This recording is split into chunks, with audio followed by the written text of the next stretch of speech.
पुण्यात होणाऱ्या हत्यांमुळे अजित पवार पोलिसांवर नाराज, वरिष्ठ पोलीस अधिकारी कमी पडतायत। पोलिसांनी आमच्या आवाक्यात नसल्याचं सांगावं, नवीन अधिकारी नियुक्त करू, अजित पवारांचा इशारा। पुण्याचा विस्तार पाहता गुन्हेगारी वाढते असं म्हणणं योग्य होणार नाही। पोलिसांनी सगळ्या घटनांमध्ये आरोपींना पकडलंय, मुख्यमंत्री देवेंद्र फडणवीसांची प्रतिक्रिया। घटनाबाह्य मुख्यमंत्र्यांनी सर्वांसाठी पाणी योजनेला स्थगिती दिली होती, स्थगिती उठवण्यासाठी फडणवीस सकारात्मक। फडणवीसांचं कौतुक करत आदित्य ठाकरेंची शिंदेंवर टीका।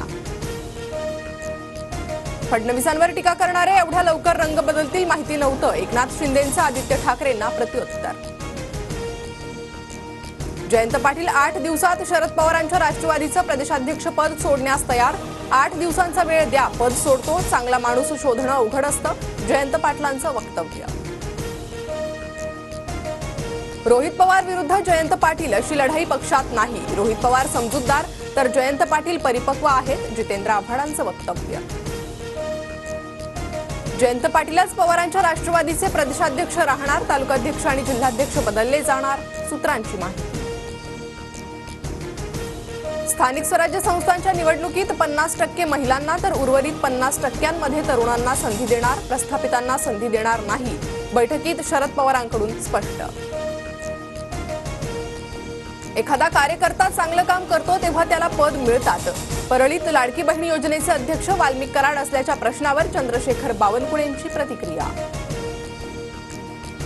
धनंजय मुंडेंचा राजीनामा न घेण्यावर अजित पवार ठाम, चौकशीत वरिष्ठ दोषी आढळले तर गय केली जाणार नाही, अजित पवारांकडून स्पष्ट।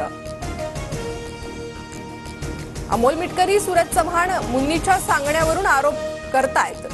राष्ट्रवादीतील मुन्नी ही महिला नसून पुरुष आहे, मुन्नीला एकदा बोलू द्या मग समजेल, सुरेश धस यांचा निशाणा।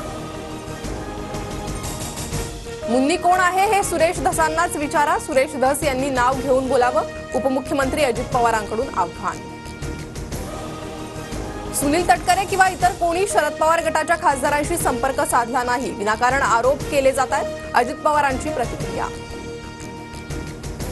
झिशान सिद्दीकींनी घेतली मुंबई पोलीस आयुक्तांची भेट, बाबा सिद्दीकी हत्या प्रकरणात जे दोषी आहेत त्यांची चौकशी झाली नाही, एकाही बिल्डरची चौकशी झाली नाही, झिशान सिद्दीकींकडून नाराजी व्यक्त।